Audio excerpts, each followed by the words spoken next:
నమస్తే, కాయ్ భక్తి టీవీకి స్వాగతం, సుస్వాగతం. అట్లా కూర్చుంది పుణ్యకర్మ అయిపోయింది. అది ఈరోజు అకౌంట్లో పడిపోయింది. అది పుణ్యకర్మ లేదా దాని విషయం చెప్పాను స్వామి. ఇక పైకి చెప్పే పని. ఆ జనకుడు దశరథ మహారాజు 365 రోజులు అన్నదానం తీసేవాడు. దశరథ మహారాజు చేసిన విని ఎవరికి వాళ్ళే కెట్టోడు. కేవలంగా రాముడికి తండ్రి అయినంత మాత్రాన్ని దశరథ గొప్ప అని చెప్పలేదండి. ఆయనకో క్యారెక్టర్ ఉంది. 365 రోజులకి రోజుకు 1,00,000 మందికి నియమం తప్పకుండా భోజనం పెట్టేవాడు. ఏంటి అసలు ఊరా ఎక్కడ ఏంటైంది? ఆ యొక్క పుణ్యఫలానికి రామ వియోగంతో శరీరం వదిలిపెట్టి వాడు ఇంద్రలోకంలో ఇద్దరు బాచికలు ఆడుకుంటూ కూర్చున్నాడు. వశిష్ఠుడు వారు తల్లిని తీసుకొని వచ్చి పంచవటి అక్కడికి వచ్చారు రాముడి దగ్గరికి. అరణ్యకాలం నాన్నగారు చనిపోయినప్పుడు అప్పటికప్పుడు ఏం చేస్తారు పాపరాము? జటాదుటాలు కట్టాడు, శరీరం ముడిగాడు. ఆయన ఇప్పుడు టౌన్ ఆయన అయోధ్యలో ఉంటే వజ్రం వేయడం భూదానం అని చేసేవాడు. అక్కడ ఏం లేవుగా, ఆయన తిండే లేదు. రేఖాలు తిని పెట్టాడు. నేను ఒకసారి రాముడి మీద కోపం తరుస్తుంటలేదు. రేఖాలు తిన్నవాడు నువ్వు నాకేం పెడతావా అని తెలుస్తుంది. మళ్ళీ తలకే వచ్చుకున్నాడు. మాయ మాట మాయాతీతుడు ఆయన, శక్తి చాలు. అప్పుడు ఆ గజకందము అని వాల్మీకిలో చెప్పబడింది. మన చిలకడ దుంపలు ఎట్లుంటాయి, అడవిలో భూగర్భంలో చెట్టు పెరుగుతాయంట. అది ఉడకబెట్టి నువ్వులు దొరుకుతాయి. అడవిలో కలిపి పిండాలుగా పెట్టారు. చెయ్యాలి పిండ ప్రధానం అని కూడా చెప్తున్నారు. పుష్కరాల టైంలో, గ్రహణ సమయంలో, లేకపోతే మాళయ పక్షాల్లో తండ్రికి తల్లి పేరు మీద చెయ్యండి. దేవతలు ఉన్నారు అక్కడ, ఇంట్లో దేవతలే ఉన్నారు. అప్పుడు ఇస్తే ఆ అది ఇంద్రలోకంలో ఇంద్రుడితో ఆడుకున్నట్టు దశరథ మహారాజు మహాతేజస్సుతో వచ్చి చేయబట్టాడు. అరే నాన్న, నిన్ను ఆస్తులు ఇవ్వకుండా ఎలా కొట్టినా కూడా నా మీద కోపం లేదయ్యా నీకు అని ఆ దివ్య శరీరం కళ్ళకు పెట్టాను. అంత మహాపురుషుడు రామచంద్రుడు ఆ చెంది పిండాన్ని తీసుకుని బ్రహ్మలోకం పెట్టాడు. అది ఇంద్రలో చూడండి. ఇటువంటి రాముడు ఆపాత సమయంలో బాధపడాలి. అన్ని వజ్రపడాలన్నప్పుడు బాధపడాలి. అట్లా ఉంటారండి.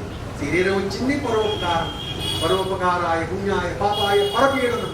ఎవరిని ఏడ్చాలో నీకు చెడు స్టార్ట్ అయినట్టే సంకల్పం వద్దు. గట్టి వ్యాసం నేను చెప్పేవని వ్యాసులు వారండి. వ్యాస గ్రంథాలు మాకండి ప్రమాణం ఉండాలి. చెప్తే ఎక్కడ అది. కాబట్టి మన శక్తులను చేసుకుంటున్నాను. నన్ను కర్మలు అనుభవించండి. కాసేపు ఏడవండి, బాబా గురించి ఏడవండి, తెరిచేది ఆయన లైవ్ మారేస్తాడు. పెద్దాయన ఉన్నాడుగా, కళ్ళు మూసి కూర్చోండి. ఏందా మంచి పరిస్థితి, అన్నీ మా అన్నప్పుడు బాగానే ఉంది, గుళ్ళపై తెలియలేదు. ఇప్పుడు మొహదాన్ని కూడా గుర్తులే వచ్చి మా సాగుకు వచ్చింది. గుడికి కూడా రానివ్వట్లేదు స్వామి అని ఇచ్చారు. దిగుతాడు రంగాన్ని దేవరాజ్ సింగ్. కాబట్టి అందరూ కూడా భగవన్నామం చేయటం, భగవత్ కర్మ చెప్పాను. కర్మ భక్తి అంటే భగవన్నామం. భక్తి భగవంత గురువు అని చెప్పండి. అది సార్ చెప్తాను. భగవన్నామం చేస్తున్నారు. కమ్మ కూర్చోండి, తినండి, చేయగలిగి చేయండి. గురువారం దూరం కలిగించండి, చేయగలిగించండి. పట్టుపట్టు పడిపోతే దిగుబడి మనం గడ్డాలు కూడా కలిగించేది ఏమవుతుంది. కాబట్టి అది భక్తి. కర్మ భక్తి జ్ఞానం. జ్ఞానం అనేది కొంచెం గడ్డిదే. అనేక జన్మల పుణ్యస్ఫుటంగా ఉండాలి. అది అందదు. జ్ఞానం అంటే ఏంటి? గురు సేవ, మంత్రం, ఈ మూడు కలిస్తే అక్కడ ఆయన విగ్రహాలలో కూడా లైవ్ అయిపోతున్నాము. ఇప్పుడు మహర్షులు అడిలో ఉన్నారు. దేవి విగ్రహాలు మనకి షోటసపు చేస్తాం. ఆవాహనం సమర్పయామి, ఆసనం సమర్పయామి, అర్ఘ్యం సమర్పయామి, పాదయోహ వాద్యం ముఖ్య పదహారట మొత్తం చెప్తాం. పువ్వు వంటి పువ్వు వేస్తాం, గంధం వంటి గంధం వేస్తాం, దూపం వేస్తాం. మన అడవిలో కూర్చొని ఇవన్నీ ఎక్కడ ఉన్నాయి? వాళ్ళ మంత్రం ఏంటి తెలుసా? లం పృథివీ తత్వాత్మనే గంధం సమర్పయామి. ఆ వేళతో చూపించేస్తారు.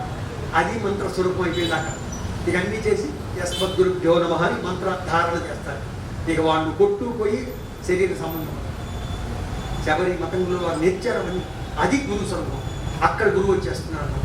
నేను ఏం చేస్తాడు? సగుణరూపంగా పట్టుకొని దూరం తీసుకెళ్తాడు పరబ్రహ్మ దగ్గరికి.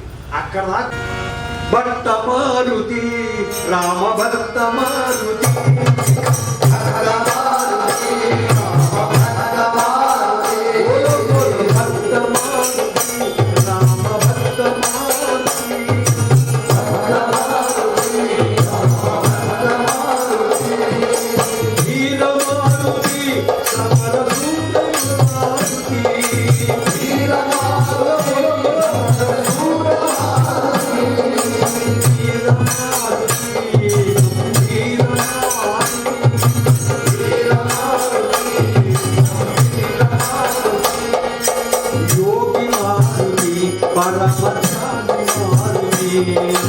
యోగి మారుతి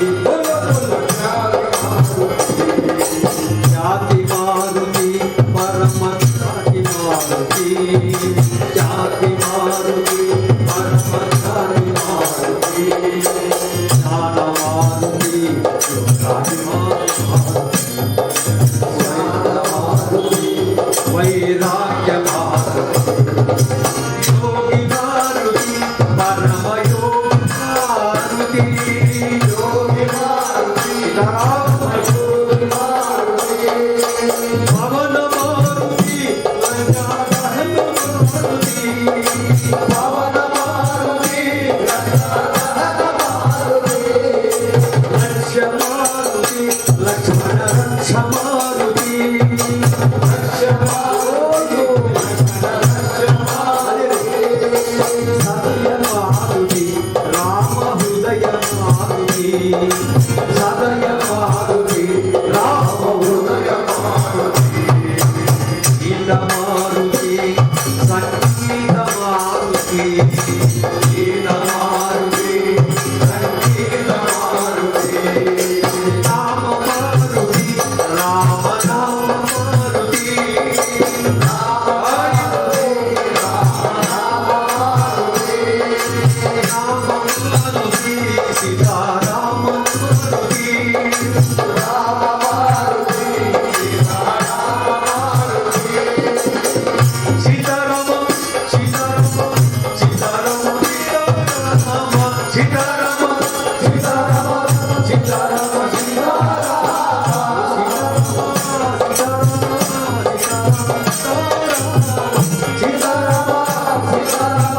సీతారామ సీతారామ యోగి మారుతి సమరసూడ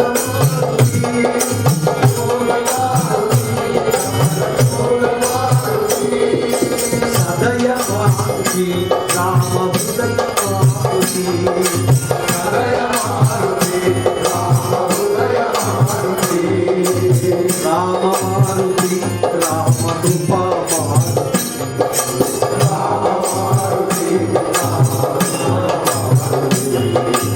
సీతారామ సీతారామ సీతారామ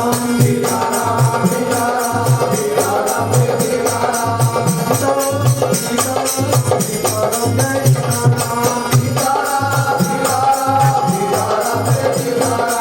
రామ లక్ష్మణ జానకి రామ లక్ష్మణ జానకి రామ లక్ష్మణ జానకి రామ లక్ష్మణ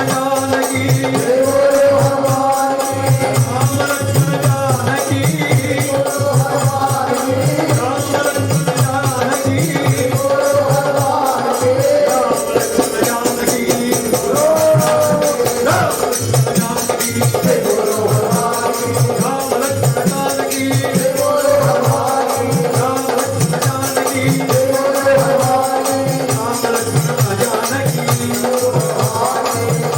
వీరధీర శూర హనుమానికి జనాతనయ పవన సుత శ్రీ వీర హనుమానికి వాసుదేవా వాసుదేవా వాసుదేవా ఆత్మలు ఇన్ని మెమరీ గుర్తు చేసుకుంటాం. తృణాదపి శివీచేన తరోరివ సహిష్ణునాం అమానినామానదేన కీర్తనీయ సదా హరి. కాబట్టి ఏమయ్యా అందరికి నీది నీదో అట్లా చెప్తున్నాడు. ఈ సంగతి చూసారా, ఎడిదిరిగి మూడు ఇక్కడికి వస్తుందన్నమాట. అందుకని క్రమశిక్షణ లేదే కష్టం చెప్పిందన్నమాట. దాన్ని వాల్యూగా తీసుకోవాలి. డబ్బులు వేరే ఆ మడత పెట్టి ఈ మడత పెట్టి లాకర్లు పెట్టి ఓహో తవ్వేస్తాం. ఎవరిలో కొడతారు, ఖర్చు చూపిస్తారు, మొత్తం మంచిగా తీయిస్తారు. అది కాదు. కాబట్టి ఎంతో శ్రద్ధ. కాబట్టి తృణాదపి సునీచేనా, గడ్డిపోచ కన్నా హీనుడుగా భావించు. పెద్దలు ఎంతో చెప్తున్నారు, తీసుకో, నువ్వు చెప్పు, నువ్వు తీసుకో. గడ్డి ఏముంది, కాదు పోతున్నాయి, రైలు అన్నీ పోయినా మళ్ళీ తలకాయ వేస్తుంది, దానికి ఇబ్బంది లేదు. తృణాదపి అట్లా ఉండాలి. నిరంకార రైతుడే భగవత్ సేవ ప్రాణం పోయేదాకా చేసుకో. తృణాదపి సునీచ తరోరివ సహిష్ణునాం. నీ సహనం ఎంత ఉండాలి తెలుసా? చెట్టు నిండా మామిడికాయలు, పిల్లలు రాయి వేసుకొట్టారు, ఎంతలో ఆ పండు కింద పడేసింది. మరి బిడ్డలారా తినండి. నిజంగా ఆ చెట్టు ఆ కాయ పడ్డాక సొన కారుతుంది, ఏడుస్తుందని తన బిడ్డను దూరం తీశారు. అయినా కూడా సహనం పోనీలే ఆ బిడ్డ కడుపు నిలుతుంది కదా. సహనం అంటే అది. ఏ గాడికి 5 రూపాయలు ఉండి 10 రూపాయలు ఉండి తీసుకొని పిల్లలు ఫీజులు కట్టి అక్కి ఓ తినడానికి చేస్తారు. పక్కడు ఏడుస్తుంటే ఒక పెన్ను కొనడం చేస్తారు, ఒక పుస్తకం కొనేయడం చేస్తారు. మా అబ్బాయి ఏం కర్మ, రుణానుబంధ రూపేణ, ఇది రుణం. ఇక్కడ పుణ్యం లేదు, పాపం లేదు. వాళ్ళకేదో భాగ్యం ఉండబట్టి నీకు బిడ్డలుగా పుట్టారు, పెళ్ళాగా వచ్చింది, భాగ్యం వచ్చారు, ఏం లేదు. ఎదుటి వాడికి చేసావే అది నీ అకౌంట్లో అందుకని రుణానుబంధ రూపేణ పశు పత్ని ఆలయం, ఇల్లు కానీ పశువులు కానీ భక్తులు కానీ అది ఒక బంధం. జన్మ వాడు పెట్టారు, మనకి తినడానికి వచ్చారు. నువ్వు పెట్టినేది ఇక్కడ తల్లి పెట్టిస్తారు. 5 రూపాయలు వడ్డీ చేసి అమ్మ ఫీజు కట్టాలి చచ్చాడుగా. వాడు ఏడుస్తున్నాడు తిండి లేక. అంటే స్వశాజ్ఞానం కావాలి, అదే ఆత్మజ్ఞానం. మొదటయ్య మహానుభావుడు చూశాడు, అందరికి అడుగు వచ్చిన తర్వాత గిన్నెలో ఉండి పెట్టాల్సిన పని ఉంది. బాబా గారికి నేను దేవుడు అంటే వాళ్ళు వచ్చి కొట్టుకుని వెళ్ళిపోవాడుగా. ఎంత చాకరీ చేశాడు. వెళ్ళినప్పుడు సిటీలు చూడండి, చెప్పులు కూడా మొక్కలు పడ్డాయి. ఎంత తిరిగితే చెప్పులు మొక్కలు పడ్డాయి. తోలు చెప్పులు అంత తేలికాడు, మళ్ళా రబ్బరి ముంచుకుపోయి ఇప్పటికి ఉంచారు సాక్ష్యం కోసం. ఇంకా అంతకం సాక్ష్యం చెప్తాము. మరి ఆయన తిరుగుడు మనం ఏం తిరగాలి ఇప్పుడు చెయ్యి. కాబట్టి తలకాయ ఉంచి ఆచరణ ఎప్పుడు తీసుకోండి, కొద్ది అట్లా నేను అనివని. కాబట్టి ఇట్లా ఏ చరిత్ర తీసుకున్నా కష్టం మీదే ఉంది, సుఖంగా లేదు. పుణ్యాత్ములు ఎవరికో భగవంతుడు దాన ధర్మాలు చేసిన వాడికి ఐశ్వర్యాన్ని ఇస్తున్నాడు, కానీ ఎవరికేం రాదు. కానీ ఇప్పుడైనా మొదలుపెట్టు. ఆ మహాతల్లి ఇండియాలో పుణ్యం ఉంది కాబట్టి భగవంతుడు సమకూర్చారు, చేయగలుగుతున్నారు. వాళ్ళు చూస్తున్నారు, మనం చర్చ చేస్తున్నారు. చెప్పారో సమవాగన కర్త కారయిత ప్రేరకస్య అనుమోదకస్య. గుడి కట్టాలని సంకల్పం వచ్చింది, ఆల్ రైట్ మేము సహకరిస్తామని కొంతమంది. 2 అమ్మ చేసి ఏదో సేవ చేస్తాను శ్రీ మహారాజు అంటున్నారు. వాళ్ళు ప్రజా కట్టి నుంచి మీరు పాటలు వింటాం, మరి అందరూ వచ్చి కూర్చుంటారు. చెప్పారు సమవాగిన లోపల విరాట్ స్వరూపుడు కూర్చొని మీ అందరికీ నేను ఇస్తా. నా కోసం కూర్చొని కూర్చోబెట్టారా విశ్వంలో ఉన్నవాడిని. సరే ఇక్కడి నుంచి ఇస్తారండి. మన విశ్వాన్ని పక్షం, ఇక్కడ ఈయన్ని పక్షం. ఎప్పుడు చపాతీలు పెడతారో ఎప్పుడు పరోటాలు పెడతారు. ఏ భగవత్ప్రసాదం బయట నుంచి దాని పేరు ఏదైంది ఆయన తాకంగానే ప్రసాదం. గుడిలో కొబ్బరికాయ తెస్తారు, అప్పుడా కొబ్బరికాయ కొట్టి 2 చెప్పులు పెట్టి స్వామి ఓం పలుకు వస్తారు కాబట్టి ప్రసాదం. ఇదిగో స్వామి ప్రసాదం తీసుకోండి. ఇంతలో ఏం జరిగింది? స్పర్శ. ఒక ఆయన ఇస్తాడు స్వామి రామచంద్రంతో పుష్పం ఇవ్వండి అయినా. ఆ స్పర్శ తాకింది పుష్పం, దేవత కింద మారిపోయింది. అదే మన దండ వేసి తీసుకురావడం మరి అదే దేవుడికి వేసిన నిర్మాల్యం అంటారు. ఇవాళ వేసి పొద్దున తొలగించావు కళ్ళ కట్టుకుని తీసుకుంటున్నాడు. ఎక్కడ తొక్క చూడగట్టు ఏ ఆయన్ని తాకింది. కాబట్టి ఆయన దగ్గర నేను ప్రతి వస్తువు ప్రతి జీవి కూడా ఇక్కడ చూడ పొక్కలు తిరుగుతున్నాయి. ఏం చేస్తున్నామో కర్మ రోగిస్తూ ఉంది, దాని దిక్కుని మారబడుతుంది. కానీ ఆయన సన్నిధిలో ఆయన ఆ సమయానికి ఇచ్చేస్తారు. దాన్ని అందరికీ ఒక్కరినక్కడికి ఇస్తే మనకి కూడా చేయండి. వేట సమర యుద్ధంగా ఇక్కడ సార్ నేను 300 రోజులు హారేసాను. ఇక్కడ ఎవరో ఒకరు చెప్తారా 360 రోజులు 5 నిమిషాలు బాబా కేటాయించానని చెప్పగలరా? ఏదో ఇబ్బంది. మీరేంటి అర్చక స్వామికి మాటే పెడతారు లోపల రానిడు. ఓహో నువ్వు నా పూజ చేసుకోవడానికి 20 ఎక్కిందిరా, 5 రోజులు రాని. ఎవరో స్వామి శరణం అవుతారు, 12 రోజులు లోపలికి వెళ్తాను చెయ్యి. దొరికి సార్ అబ్బా స్వామి 12 రోజులు నన్ను దూరం చేసావా అని అన్నీ ఉంటాయి నాన్న. ఏం పర్లా, రండి మొదలు పెట్టండి. ఎందుకని వైష్ణవ సాంప్రదాయం శైవ సాంప్రదాయం దగ్గరగా ఉన్నదని శాస్త్రం చెప్తున్నారు. అడ్డగొట్టు నిరాకార స్వరూపం. ఎన్నే క్లాస్ ఇట్లా కూర్చొని ఆదిశంకరాచార్య ఆత్మలు ఎప్పుడు హిమాలయాలు మొత్తం తిరిగాడు. మనం ఏం నిద్రపోతాం కూర్చుని, మన ఆసక్తి. అందుకని రోజు లేకపోతుందే శుభ్రంగా స్నానం చేయి, ఉతికిన గుడ్డలు కట్టుకో, బాబా సన్నిధిగా ప్రవేశం చేసుకో, తీర్థం తీసుకో. తీర్థంలో బాబా మహిమ ఉంది, క్షేత్రంలో ఉంది, ఆయన ప్రసాదంలో ఉంది. ఇవన్నీ నీ బాడీకి ఎక్కాలి. అప్పుడు నువ్వు భక్తుడివే ఆయన పేదాలు ఎడిదిరికి మళ్ళీ రావాలి అది తీసుకోవడానికి. అందుకని మీరు ఎట్లా రాడని నేను చపాతీలు పెడతా అంటాడు ఆయన ముందు. అదేనో లాక్కుందామని జీవులు పరమదయాడు ఆయన వాస్తవాన్ని పడుతుంది. అయితే చొక్కా మార్చుకోవడం కూడా బాధపడేవాడు. ఆ కానీ దాహం వేసింది కాబట్టి చెరువులో పాచి పట్టింది, నేను ఈ నీళ్లు తాగడంతాను కుదరదు. అనేక ఉంటే వికారాలు ఉంది. నీకు దాహం వేసిందిగా చెరువు దగ్గరికి ఆ పాచి నెట్టి పొద్దు చెప్తాను. నీ దాహం తిరిగింది, పాచి మళ్ళీ మూసేసింది. అది ఉంటుంది. ఏమంటే భగవంతుడు దయా పెట్టి ఈ పిచ్చి అవన్నీ ఎందుకు పెట్టా నువ్వు అనే అర్హత లేదు మనం. అది ఉంటుంది. మరి కురుక్షేత్రంలో 1,00,000 కోట్ల మంది కృష్ణుడు పక్కనే ఉండి శ్రావాన్ని సాగొట్టించాడు. ఆంపట్టు అంటే అందరూ బాగుపడతారుగా. ఆనాడు ధర్మం నువ్వు నిలబడాల్సిందే, ధర్మం ఇద్దరే నిలబడాలని విదుర మహాశయుడు నాకు ఈ చంపుడు చూడటం వద్దని భీష్ముడు చెప్పాడు. కురుక్షేత్ర యుద్ధం అంతైనా కూర్చాడు, ఇది ఉన్నాడు. అట్లాగే ద్రోణాచార్యుల కొడుకు అశ్వత్థామ ఆడపిల్లని వచ్చేస్తారు తప్పు అన్నాడు, ఇప్పటికీ చిరంజీవిగా ఉండిపోయాడు. ధర్మం వీటి మాట్లాడి అశ్వత్థామ చిరంజీవులు ఆయన మనకు వీళ్ళు వీళ్ళందరూ కూడా 5-6 ఉన్నారు. అశ్వత్థామ చిరంజీవులు వాళ్ళు చూశారు. ధర్మం ధర్మం అంటే నీ ధర్మం ఏంటి? గుడికి రావట్లేదు అదొక ధర్మం, భక్తుల శరీరం చూసుకోవడం ధర్మం, పెడముఖం అట్లా పిల్లలు చూస్తున్న ధర్మం. టైం కాలశ్చ నారాయణ, కొలం చెప్పాలా డబ్బు చెప్పలేదండి, శాస్త్రం మాకు ఎంత ప్రమాణం. కాలశ్చ కాలాన్ని నువ్వు ఉపయోగించుకోవాలి. 8 గంటలు డ్యూటీ చేయాలి, 8 గంటలు నిద్రపోవాలి, పిల్లల గురించి 2-3 గంటలు కూర్చోవాలి. నువ్వు ప్రైవేట్కి చెప్తావు ఏం చెప్తావు అనుకో. ఆడపిల్ల వయసులో ఉన్నప్పుడు కాలేజీకి వెళ్ళింది, ఏం చేస్తుంటే క్లాసులో మనకు అర్థం కాదు. మా అమ్మాయి వస్తుందంటే ఎంగేజ్, వయసు ప్రభావం ప్రకృతి ప్రభావం, వెంటనే కోళ్ళు కొట్టి మాకు తెలుసుకోవాలి. భర్తున్నాడు ఇంటి భర్తకి ఏం కావాలి ఆ మాట దేనం. కాబట్టి సుఖాలు వస్తాయి, కష్టాలు వస్తాయి, అవమానాలు వస్తాయి, మానాలు వస్తాయి, పక్కన పెట్టు. ఈ చెవిని నా చెవులు అదే రేట్ చేసుకోవద్దు, వదిలేసేయండి. భర్త మాట్లాడాడు విధిపు తలకి కాసేపటికి బీపీ మాట్లాడాడులే కాఫీ బీపీమంటాడు, సచ్చడి కాఫీ అయిపోతుంది అంటావు. అంటే మా కుటుంబాన్ని పెద్దవాళ్ళు అన్నయ్య జపాన్ దిగొచ్చాడు, మా వదిన ఫెడరల్ బ్యాంక్ మేనేజర్ పోస్ట్. ఇద్దరు ఇంటికి రాగానే ఇద్దరికి తలెత్తుకోలేదు, ఏమేమి కాఫీ తాను ఏం పెట్టింది కూడా పెట్టచ్చు కాదు, మొదలు పెట్టకం. ఇద్దరు 5-6 లక్షలు సంపాదిస్తారు. ఏం చేసుకుంటారు? ఒక్క మాట తేడా, నన్ను అంటావా అనగా వస్తావా, నేను బ్యాంక్ మేనేజ్ చేయించాడా ఎవరు ఇప్పుడు దీనికి? అందుకని ఆడదానికి సీత గీతకి ఇచ్చారు లక్షల స్వామి. అయ్యా ఒక్క రోజు గీతిస్తా అంటే అయిపోయా, ఏమందు వాడు అనుకోండి. ఈ గొడవ తిరణాలు ఇదంతా అది గీత దాటినప్పుడు తేడా వస్తుంది. అదే ధర్మం ఎన్నైనా వాడుకుంటుంది. ఆ సోమతికి ఏం తెలుసు అంటే అడవులు రాళ్ళు కాయలు అయిపోయింది. భర్త పుష్టివాడు తల మీద పెట్టుకొని తిప్పుతా ఉండేది. ఇక ఆమెకు ఎట్లా తెలిసిందో తెల్లవారితే సూర్యకిరణాలు పడితే చనిపోతాడని ఆమె చేసింది. నేను భర్తని ప్రేమించుకుంటే నా భర్తను తీసుకెళ్తానికి యమధర్మరాజుకు రావడానికి ఎన్ని గుండెలేదు వాము ఉంటే అడవిలో దిగి పిచ్చికెళ్ళ.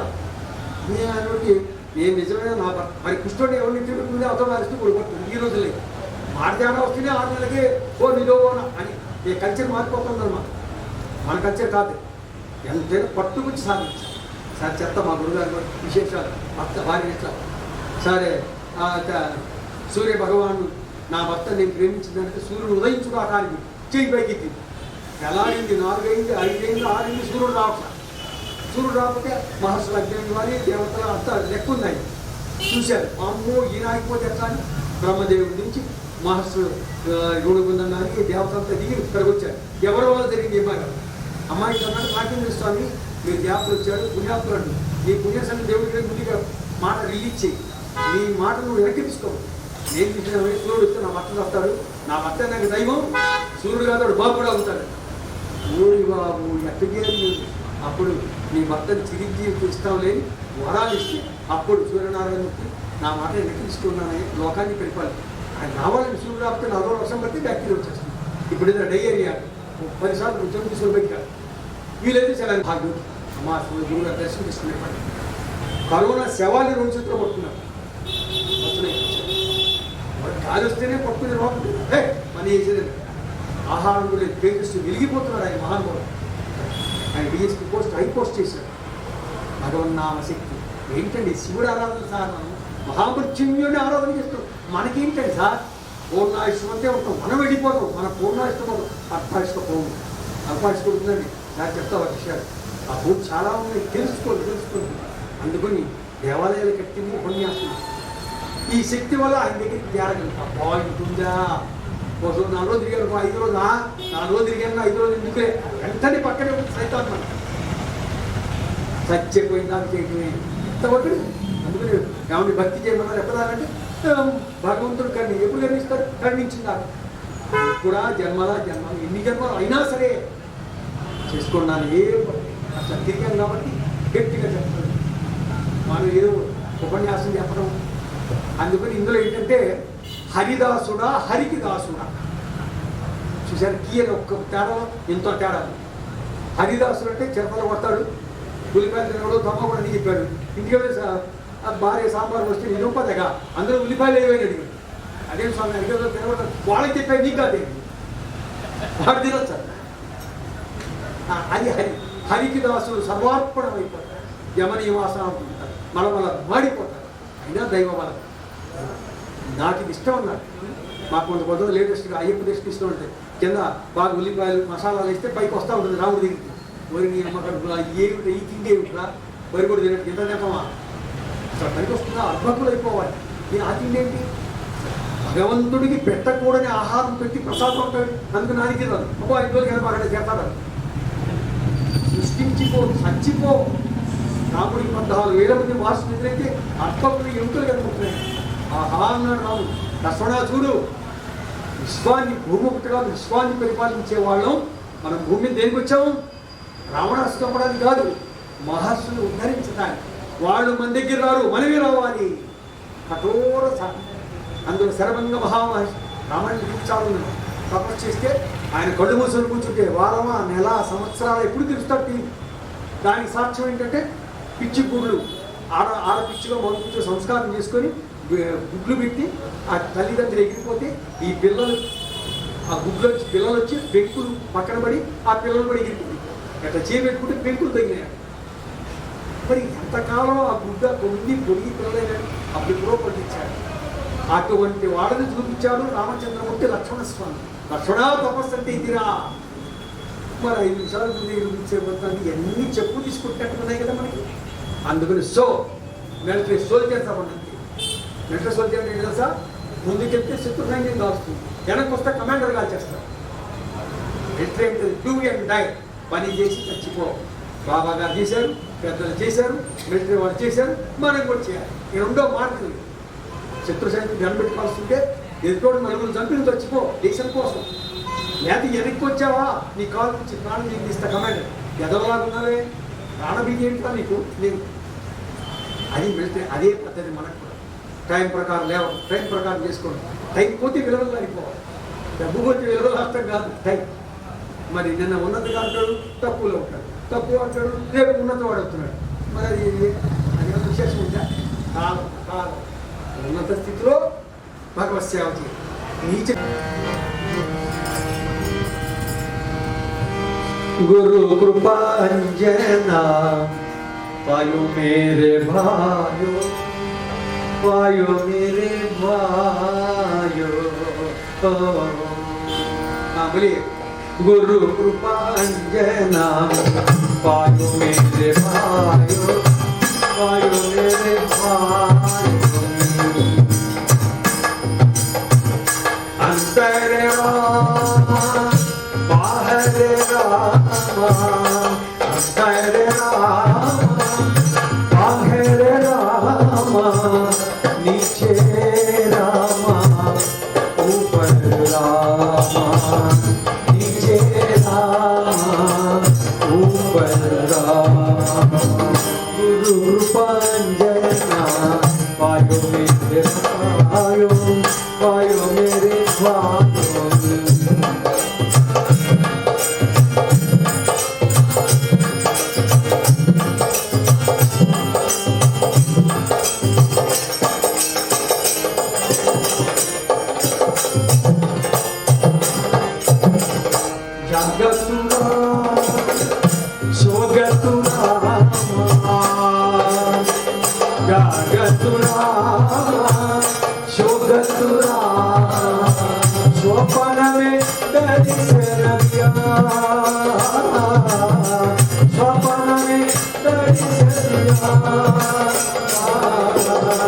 गुरु कृपांजना पायो मेरे भाइयो, पायो मेरे भाइयो।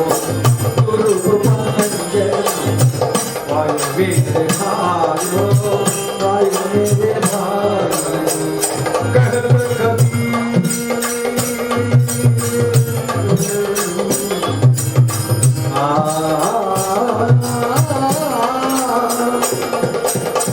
कहत कबीर सुनो भाई साधो, कहत करे सुनो भाई साधो। जग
అనేక జన్మల కోట్ల జన్మల పుణ్యఫలం వల్ల గురు అనుగ్రహం వల్ల భగవత్ తత్వం చెప్పాను ఇందాక గురు సేవ గురుమంత్రం లభించిందని కబీర్ దాస్ మొత్తుకుంటున్నాడు. అంతరే రామ ఊపరు బాహరి రామ, అంతర్లో ఉన్నావు లోపల, అందుకని అన్నమాచార్య వాడతాడు బాహ్యములో ఉన్న బాహ్యమునందు అని. ఎవరు చెప్పినా అవే వస్తున్నాయి చివరికి భక్తులు. అంతర్రామ లోపల ఉన్నావు, బాహర్ రామ నీచే రామ, ఊపర్ రామ కింద అంత రామమయంగా ఉంటే ఏంటైనా చేసేది అంత నిలబెట్టుకుని పోతున్నారు భక్తులు అని చెప్తున్నారు. శోగతు రామ అంటే నిద్రపోతున్నా నువ్వే రామాట తెల్లవాడ నిద్రమాట అంత స్వప్నమే, స్వప్నం కలగన్నా కూడా నీ రూపాలే కడుతున్నా. కాబట్టి సీతారాముడు కాత కబీరు అనుభవాన్ని అనుభవంతో చెప్తున్నానయ్యా. కబీర్ యొక్క అనుభవం తెలుసండి. అంజలిగత సమన సుమి సమగతంతో అంటాడు ఆయన భాష. అంటే ఏంటి? రెండు చేతుల్లో మల్లెపూలు తీసుకున్నారు, ఇట్లా మూసాడు, కాసేపు ఉంచాడు, దేవుడికి అర్పణ చేశాడు, ఆ దేవుడికి నివేదించాడు. ఈ చేతుల పరిస్థితి ఏంటి? ఇది ఆడ చేయి, ఆ ఎడమ చేయాలి కానీ కుడి చేయాలి కానీ ఆ మల్లెపూలకి ఏమన్నా భేదం ఉన్నదా? రెండు వాసన చూసుకుని రెండు మల్లెపూలు వస్తున్నాయి. 5 నిమిషాలు జీవించి తన యొక్క సహజత్వాన్ని కోల్పోయేటువంటి మల్లెపువ్వే సమ దర్శనం చేసిందే. మానవుడు పోయి అది ఇది తేడా పెట్టుకున్నావు, వస్తున్నావు. ఏమిటిరా నీ కర్మ? ఏ జీవిని ప్రేమించలేము, ఏంటి నీ కర్మ? సమసు గంధు కనతోయి చిచి కరించి దేనికి వాడతాం కాబట్టి నేను దానికి గంధాన్ని ఇవ్వను, మల్లెపువ్వు వాసన ఇవ్వనందా? మరి చిన్న పువ్వు 10 నిమిషాలు అరగంట కదా నీకు వస్తే వాడిపోతుంది కదా. మరి 100 సంవత్సరాలు ఏరియాలు తింటున్నావు, నీ సంగతి ఏం చేస్తున్నావు? లోకానికి ఏం చేస్తున్నావు? నువ్వేం చేసుకున్నావు? జాగ్రత్త, వెళ్ళిపోతా ఉంది. అందరికీ సూర్య భగవానుడు అంటే ఏంటి? సూర్యనారాయణమూర్తి దేవత. మహర్షులకి ఏంటి? కాలయముడు. యమధర్మరాజు ప్రాణం తీసుకెళ్ళి కూడా అట్టుంచుంది. ఈయన కాలయముడు, కాలాన్ని మింగుతారు సూర్య భగవానుడు. నీ జీవితం ఇప్పుడు కూర్చోవడం దగ్గర 56 ఏళ్ళు ఉంది అంటే 60 ఏళ్ళ కాలాన్ని మింగేశారు. ఇంకెంతుందో అది కూడా మింగుతాడు. ఏం మొదలు మింగేలోపు భగవన్నామని చేయి, బాబా గారి సేవ చేయి. కాబట్టి ఇవన్నీ కూడా పెద్దలు అందుకుని సత్సంగించము. ఇటువంటి క్షేత్రంలో చెప్తుంటే రాగి ఆయన ముందు పాద ధూళి మనం, కానీ ఆ పాద ధూళి మహిమ తెలియజేసే సత్సంగించము భగవన్నామం. అందుకని మా సంకీర్తనకి మహాసంకీర్తన అని పేరు పెట్టాం. ఇందులో అన్ని విషయాలు వస్తాయి. పాడుకుంటూ పోయానుకో ఆ బాగుంది అక్కడ, చెప్పుకుంటూ పోయాను ఆ ఏంటాడు. అందుకని ఇందులో సంగీతము, సాహిత్యము, నృత్యం అన్నీ ఒకటి పద్యాలు పాడమంటారు బ్రహ్మాండ. రేపు హరిదాస్ వస్తుంది, ఆమె భర్త మనకు వదిలిందంటే పంచుకుంటుంది. శిశేంద్రికి పెట్ట ఎంత ఉంటుంది, మధురగాను భగవంతుడికి ఇచ్చాడు. చక్కగా కష్టపడుతున్న ఆడపిల్లలు డబ్బులు ఇవన్నీ ఎక్కువ అవుతాయండి, పథకాలు కూడా తీసుకోవాలి, సమస్య కాదు. ఆ కంఠాన్ని 100 మందికి 1000 మంది మనం ఉదాహరణ దాటించుకోవాలి. ఇప్పుడు పిల్లలు భగవంతుడు ఇచ్చింది సంతోషపడి అనిపిస్తాను. చాలు చాలు ఈ జన్మకి నాకు 5 చెప్పాక శాలిగ్రామం రాయ నారాయణమూర్తి గారు వాడు కాళ్ళకి నమస్కారం చెప్పినారు. ఇక్కడ పొలం చూస్తే పంచమమా, చేసే శాస్త్రం చెప్పులు కుట్టుకోవడమా, ఇక్కడ వేదాంగం రాంబడా, వాడి కాలి పోటీ వీడి పనికి రాలేదా? నీకు ఈ జన్మలో రాంబడు, వాడు అనేక జన్మలో రాంబడు. ఎవ్వరిని ఏమను. ఈ మాట స్వయాన జిల్లేని కూడా అమ్మ చెప్పిందమ్మా. నేను అడిచోట తిరిగా మొదలుగా కావాలి, మాకు రసం కావాలి. జిల్లు కూడా రే ఎవరిని ఏమన్నది నీ నోరుతాను బాగా. ఇది మంచి అనదు చెడు నీ పని చేసుకుంటుంది అనవా. అంటే వాళ్ళ కర్మ నువ్వు చూసుకోవాలి. ఒక మనసు బాధ పెట్టావు, ఎవరు దానికి అందుకని అన్నదానం విషయాలు అదేనండి. ఇప్పుడు మనం నడుస్తున్నాం, ఊడుస్తున్నాం, 100 చేపలు తెచ్చింది, దానికి కాలు ఇరిగింది, అబ్బా అన్నది నీకు వినపడకపోవచ్చు. దాని బాధ ఎవరికి? ఇప్పుడు ఒక వంకాయ తొరిగాం, సగానికి పురుగు కట్టయింది, బాగుంది, ఎవరికి దానికి బాధ్యులు? మనమే. అందుకని అటువంటి తెలియని కర్మలు పూసుకోకుండా వదిలించుకోవడానికే బాబా గారు అన్నదానం ఏర్పాటు చేశాడు. దేవరహస్యం పంచమహాపాతకాలు దగ్ధం అన్నదానంతో సశాస్త్రి. అందుకని అనుభవంతో బాబాగారి కంటే ఇంటి దగ్గర భిక్షాటం పెట్టండి. సరే అడుగుకునే వాళ్ళు ఏంటంటే మీ అపార్ట్మెంట్ 10 పుస్తకం వచ్చామంటే బయట కనీసం కాకుండా కింద పెట్టాలి, పెట్టాలి అనుమోదం పెట్టండి. అవన్నీ అంటే లేదా మురికి కాలంలో వేయండి, బ్యాక్టీరియా అనేది ఉంటుంది. లేదా మన దింపుతుంది ఇప్పుడు బ్యాక్టీరియా కరోనా రూపంలో. ఇది నా త్యాగం. ఎంత మనసు విశాలం అయిపోతున్నా చేయంగా మా గురుగారు అంతే అబ్బో 123 గ్రంథాలు రాశాడు. శ్రీరామ అనే అక్షరాలు, ఎక్కడ ఉపనిషత్తులు, ఎక్కడ వేదవాంగ్మయం, వామ్ము, ముందుకు శ్రీరామ మహారాజ్ శరణ సాంప్రదాయం అన్నీ రాసి ఏదైనా శ్లోకం అడిగామనుకోండి నేను చెప్పాను అంటే ఏంటి? సాలెపురుగు విస్తీర్ణం చేస్తుంది దాని పురుగు, దాని గర్భంలోనే ఉంటుంది. సాలెపురుగు చూడండి, సృష్టిలో దాని విశేషం. దానికి ఏ దారం అవసరంలా, ఏ బంక అవసరంలా, అదే చుట్టి ఏం అదే దాని ఇల్లులా కట్టింది చేసి ఊరుకొని 4-5 రోజులు ఉండి ఆ దారం మొత్తం గర్భంలో నాకు ఇప్పటికి కూర్చొని వెళ్ళిపోతుంది. దానికి ఏమైనా పెట్టుబడి పెట్టిందా? వేరే దారం మిషన్ని తయారు చేసిందా? సృష్టి. కాబట్టి ఆయన గర్భంలో చంపించి మన ఆయనలో దింపి ఎప్పుడు సమస్య ఉంటాడు. దేశంలో నేను చెప్పానా, ఎక్కడ చెప్పానయా అనో. కాబట్టి నాన్న మనకి ఏం తెలిసినా తెలియకపోయినా భగవద్గీత కనీసం గురువారం కూర్చోండి, పాడగలిగితే పాడండి, మహానుభావాలు పాడుతుంటే వినండి. ఆయన మనస్ఫూర్తితో పాటు ఒకసారి ఒళ్ళితో జలముతాను పక్కన కూర్చోవాలి. సాయినాథుడు ఎవరైనా పాడుతూ నిరంకార స్వరూపుడు బ్రహ్మస్వరూపుడు అంటే వాము ఎక్కడి నుంచి దింపుతున్నావా అనిపిస్తుంది. ఆ పాపంలో మనం లీనమైపోతున్నాం అన్నమాట. భగవంతుడు గాత్రం ఉంటే పాడండి, గాత్రం శరీరం వినండి, చూడండి. అట్లా వదలవాకండి. వదిలితే ఖాళీ సరిపోతాం. పట్టుతో హాయిగా పట్టుకొని పడుకోవడం, తింటాం, టీవీలు. మరిన్ని ఇంట్రెస్టింగ్ అండ్ ఇన్ఫర్మేటివ్ వీడియోస్తో మళ్ళీ మీ ముందుకు వస్తాను. మరి ఆ వీడియోస్ కొరకు మా ఛానల్ని సబ్స్క్రైబ్ చేసి డైలీ అప్డేట్స్ కోసం ప్రక్కనే ఉండే బెల్ సింబల్ని ప్రెస్ చేయండి.